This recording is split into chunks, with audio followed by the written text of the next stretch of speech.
আসসালামু আলাইকুম everyone, welcome back to my channel easy কুকিংয়ে। আজকে আমি করে দেখাবো বাঙালিদের অনেক পছন্দের একটি রেসিপি, সর্ষে ইলিশ। বৃষ্টির দিনে সর্ষে ইলিশ হলে তো কথাই নেই, আমার তো খুবই পছন্দের একটি রেসিপি। তো এই সর্ষে ইলিশ রেসিপিটা অনেকে অনেকভাবে করে, আজকে আমি আমার মতো করে দেখানোর চেষ্টা করব। তো সর্ষে ইলিশ করতে যা যা লাগে, আজকে আমি এখানে 4 পিস ইলিশ মাছ নিয়ে নিয়েছি। তো মাছগুলোকে আমি ধুয়ে পানি ঝরিয়ে নিয়েছি। এ পর্যায়ে আমি এতে নিয়ে নিলাম 2 টেবিল চামচ সাদা সরিষা আর 1 টেবিল চামচ কালো সরিষা। তো তোমরা চাইলে যে কোনো একটা দিয়ে করতে পারো। আর নিয়ে নিয়েছি 3টা কাঁচামরিচ। এই উপকরণগুলোকে আমি ভালোভাবে ধুয়ে সাথে একটু লবণ দিয়ে ব্লেন্ড করে নেব। তোমরা চাইলে পাটায় বেটে নিতে পারো। তো এভাবে করলে দেখা যায় লবণ আর মরিচটা দিলে সরিষার তিতা ভাবটা অনেকটাই চলে যায়। তো এই পর্যায়ে আমি চুলায় একটি প্যান বসিয়ে দিলাম আর এতে দিয়ে দিলাম 1/4 কাপ সরিষার তেল। তো এখন আমি এই তেলের মধ্যে দিয়ে দেব পেঁয়াজ কুচি। আমি আজকে পেঁয়াজটা ইউজ করেছি। আসলে সরষে ইলিশে অনেকে পেঁয়াজ আদা রসুন কিছুই ইউজ করে না, আমি পেঁয়াজটা ইউজ করেছি। এটা আমার কাছে বেশি ভালো লাগে, কারণ পেঁয়াজটা ইউজ করলে আসলে স্বাদের কোনো হেরফের হয় না, বরং আমার কাছে ভালো লেগেছে। যদি তোমাদের কারো ভালো না লাগে তোমরা স্কিপ করতে পারো। তো এখন আমি পেঁয়াজটাকে ভালোভাবে নেড়ে চেড়ে একটু ভেজে নেব।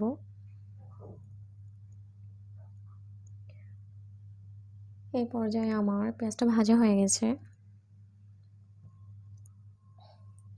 এখন আমি মশলাগুলো দিয়ে দিচ্ছি। আমি দিচ্ছি 1/2 চা চামচ হলুদের গুঁড়া, 1 চা চামচ মরিচের গুঁড়া, আর দিয়ে দিলাম স্বাদ মতো লবণ।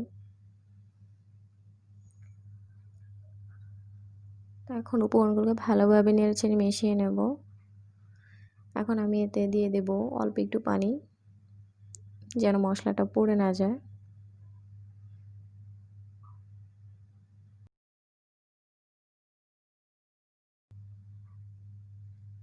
এই পর্যায়ে আমি দিয়ে দিলাম ইলিশ মাছগুলো। মাছগুলোকে আমি একটু একটা থেকে একটা একটু ফাঁকা ফাঁকা করে দিচ্ছি, যেন একটা গায়ে একটা লেগে না যায়। আসলে ইলিশ মাছটা তো এমনিতে অনেক নরম থাকে, দেখা যায় ভেঙে যায় খুব সহজেই। সেজন্য একটু ছড়ানো প্যানে রান্না করলে ভালো হয়, যাতে একটার গায়ে একটা লেগে না থাকে। এই পর্যায়ে মাছটাকে আমি প্রায় 1.5 মিনিটের মতো মশলার সাথে কষিয়ে নিয়েছি। এখন আমি মাছটাকে একটু উল্টে দেব। তো আমি এই পর্যায়ে মাছগুলোকে উল্টে দিচ্ছি। মাছগুলোকে একটু সাবধানে উল্টাতে হবে। তো এখন আমি অপর পিঠটাকেও 1 থেকে 1.5 মিনিটের মতো কষিয়ে নেব মশলার সাথে। তো মাছটা আমার এই পর্যায়ে কষানো হয়ে গেছে। এখন আমি এতে অ্যাড করে দিচ্ছি সরিষা বাটাটা। তো সরিষা বাটাটা দেওয়া হয়ে গেলে সরিষাটাকে মাছের সাথে খুব ভালোভাবে মিশিয়ে নিতে হবে।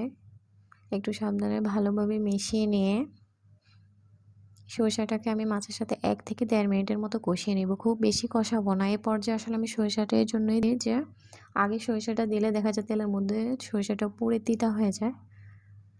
খুব বেশি কষানোর দরকার নাই, তাহলে সরিষাটা তিতা হয়ে যেতে পারে। তো এই পর্যায়ে আমার মাছটা সরিষার সাথে কষানো হয়ে গেছে। এখন আমি পানি অ্যাড করে দিলাম।